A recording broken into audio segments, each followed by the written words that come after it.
I have a clip coming from bestselling author James Clear, author of the book Atomic Habits. So he recently went on Mel Robbins' podcast, and he spoke about one of the best ways to add in a new positive habit, and the key is actually to make them more fun. So let's watch together now. So if I could add one thing to Atomic Habits that wasn't in the book, it would be this question of what would this look like if it was fun? What would this look like if it was fun? What would it look like if meditating was fun? What would it look like if going to the gym was fun? What would it look like if, making a sales call each morning was fun?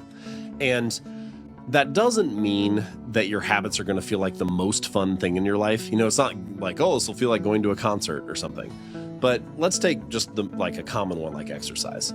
But if we just take 10 minutes and write out what are ways that we could live a healthy, active lifestyle, there's dozens. Go to the gym, kayak, rock climb, do yoga. You can come up with a lot of things, right? And I think you should just write that list out for whatever the habit is that you're working on, and then look at the 10 or 20 or 50 things that you have, and then say, which one of these sounds like the most fun to me?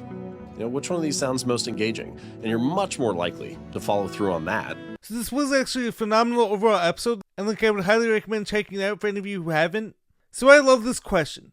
How would it look if it was more fun? What is fun? This also deeply contrasts with my old viewpoint when I was back in high school thinking everything good had to be painful and super hard, and if you were more miserable, you were actually doing something right because you're being tough and you're pushing through the pain. I recently filmed a video that's going to be coming out in a few weeks on the Jared and James channel, having to do with the movie Whiplash and this lie that the price of greatness has to be pain. There are no two words in the English language more harmful than good job. That's a lie that I believe gets pushed in our culture over and over again.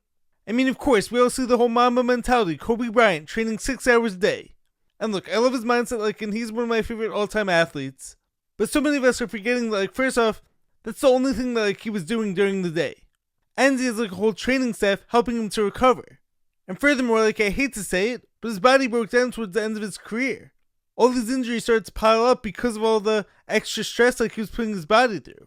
Or also another one of my favorites, David Goggins, who if you read his book, pushing through the pain over and over again, actually lets him almost dying, and his body was falling apart. It was trying to speak to him, and he just wasn't listening to it.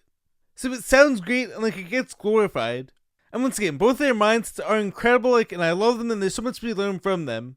But going to war against your body and making the habit a miserable experience is only going to lead to an early downfall, or you're going to quit and crumble. Now on the other side, this idea of making things fun might get mistaken for being soft. Oh, you can't handle what it takes to be great at this thing. But going down that route of constantly pushing through pain, for me,